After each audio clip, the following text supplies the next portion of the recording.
I'm visiting my daughters in California, in San Diego, celebrating my 100th birthday. Now the question mostly asked of me, what did you see in the 100 years that impressed you?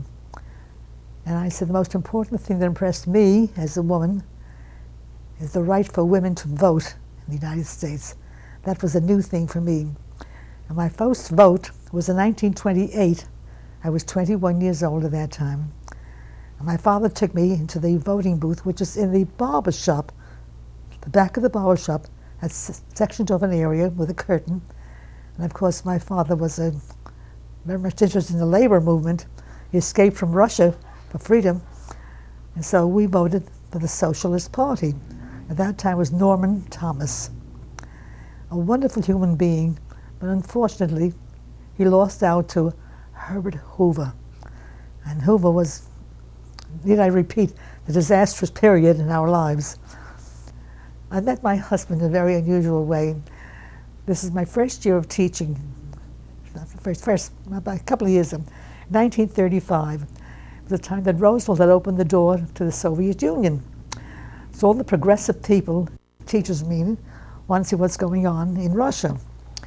People have family there and friends, and all political minded people want to know what was going on there. At that time, you had to make your own arrangements. There were no tours arrangements. So I went as a single person, took this trip, the ship from New York to England. And in England, we took the boat to Russia. And I was standing on a little boat through the Black Sea into the Mediterranean, and I saw a young man talking to a woman on the dock. And he was not looking at me, he was talking to her.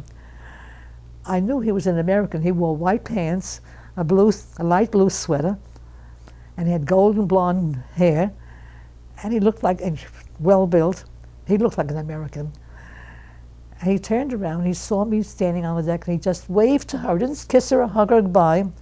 Didn't say, he looked at me, said goodbye to her, and walked up the dock, stood next to me. I paid no attention to him. I kept staring at the dock, and he kept staring at me. I didn't blink an eye. I was very well aware of him. There was nobody else on the deck, so he wasn't making a mistake.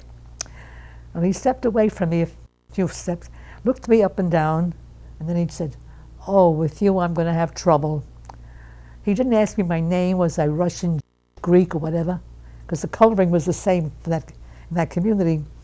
He just said, "With you I'm going to have trouble." So I looked him up and down, and I walked away from him. He followed me. We had to take a steamer to Trieste, and then take the train. We saw all of Europe, all of France really, from the southern to the northern part. And he went off to New York, and I went up to England. And I wrote to my aunt, who was very close to me. I probably will never see the guy, but he gave me a wonderful month. The month of August was fantastic. If I never see him, it was a good summer romance. When I got to New York, there he was on the dock waiting for me. Never left my side for 43 years.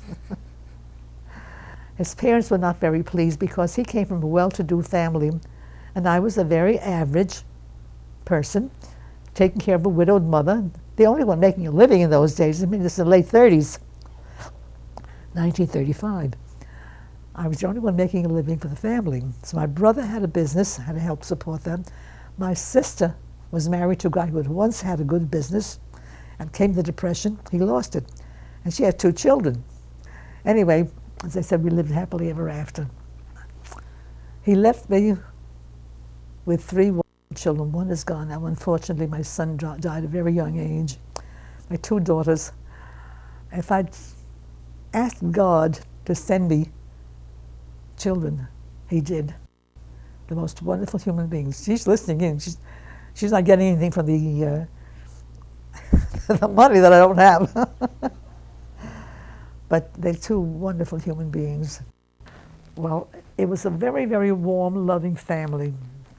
My mother took care of all her sisters and the sisters' children. There's always room for everybody in our 2-bedroom apartment. There's always room. The result is that when her sisters got married, they felt the same way. Those are my aunts. Felt the same way towards their children and their cousins. With this family, there's always room and there's always food. And to this day, nobody's ever seen me say, I only have 2 beds. I can't. But my mother had only 2 bedrooms. My father and mother had 1 bedroom. My sister and I had a bedroom. My brother had a folding bed. And when people came from any place in the Bronx, wherever they came from, my mother gave up their bed. They took my sister's bed. Sister and I slept on the sofa with the feet. My brother slept on chairs because he gave the bed away to somebody else who's folding them. And he tells his kids they think he's crazy. I said, yeah, it really happened. Put the 3 chairs, 1 chair in, and put a blanket in the middle as a mattress. Didn't have enough for blankets, for mattresses rather. Put a blanket in the center. And if he moved, the chair separated, and his rear end would be hanging out. Didn't even wake him, anything. But there was always room for anyone who needed room in the family. My aunt came down from the Bronx with 3 children, and we found room for them. Now, she could afford a maid. She had trouble with her hands, her skin condition. But my mother didn't say, I don't have any room for you. This is a story I love to tell. They got jobs in factories. One day, my aunt came home crying, and my father said, why are you crying? She said, I got my salary, it was all of $10 for the week's works, a little brown envelope, and somebody picked my pocket and stole my $10. So my father said, what are you crying about? You have a bed to sleep in. You lived in the 1 apartment. You have food in the house. Big deal. You get a job later. She said, no, well, we're saving that money for Mama. She says, remember, America's streets are paved with gold. You've heard that, haven't you? And he said, yes, well, they really are, because before you came, said he to my aunts, I found $10 on the street.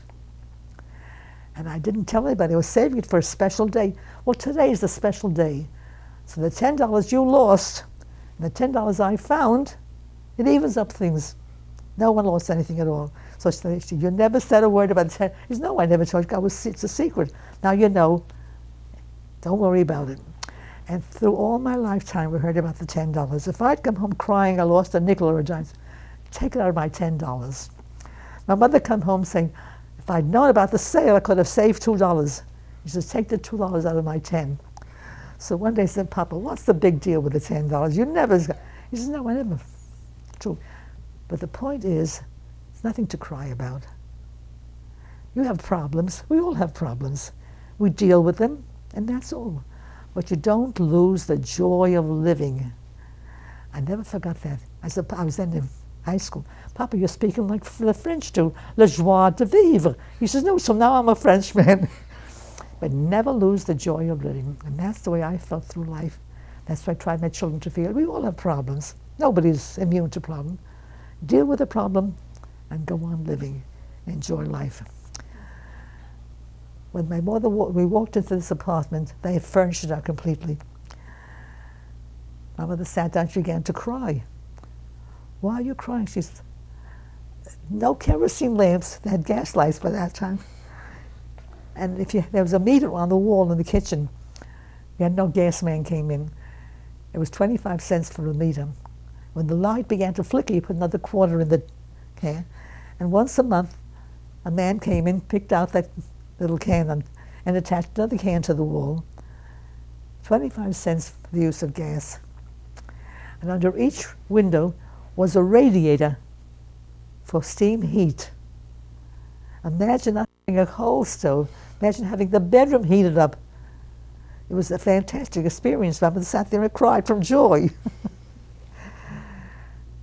Then came electricity. And my mother had only one word for it. Only in America was her expression. Whatever it was wonderful that happened. Only in America. So now we had electric lights. And it was a new world.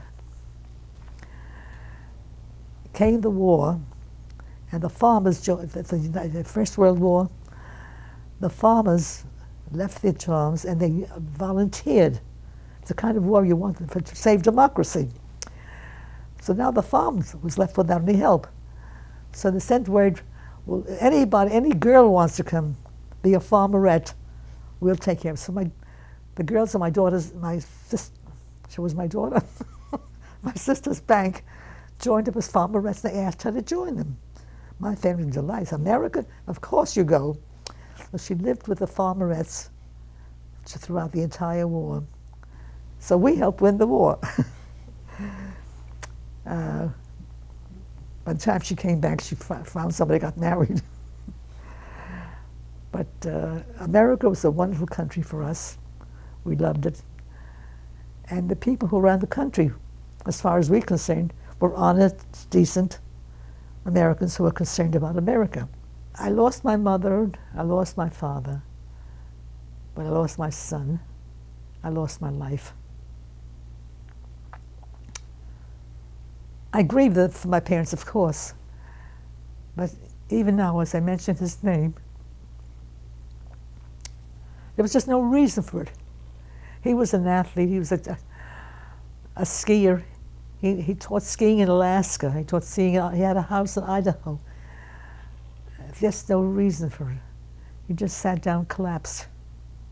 As he was talking to his friends at the ski, he just sat down, closed his eyes. So when people say to me, well, be grateful he didn't suffer, I said, there's some gratitude. He didn't suffer, so he died. This is the saddest thing that happened to me. I lost my husband. By that time, the children were grown up, so there's no problem with the children. But I never looked for anybody else. I never cared about having male companionship. I had friends, but that was the end of my big social life. As a child, I went to Carnegie Hall concerts. My father would take me to the concerts, my aunt would take me to the concerts. And I taught my children the importance of going to good music. And the only thing I regret this day, I can't play the piano anymore. My fingers have no control of my fingers anymore. So I can bang it around, but I can't play the way I used to play. What would you like to pass on? Life is so different now. It was very simple when I was a child. But the basics are the same. Love of humanity. Help out for those who have less than you do. What is the important things in life for you? Good reading, good music, good food. One of my aunts was a vegetarian, and she taught us about proper food. We never heard of eating salad because the poor people ate meat, potatoes. That was a big meal. And my aunt came to live with us. She said, you have to have this. They said, what is this? My aunt would go to an Italian neighbor. The Jewish neighbors didn't have spinach and grass and lettuce, carrots, potatoes, and peas. That's it. She'd go to the Italian neighborhood and buy lettuce and spinach. Mother would say, that's grass. And this grass is good for you. And from that time on, we've had a salad with every meal. When nobody else was eating grass, we were eating grass.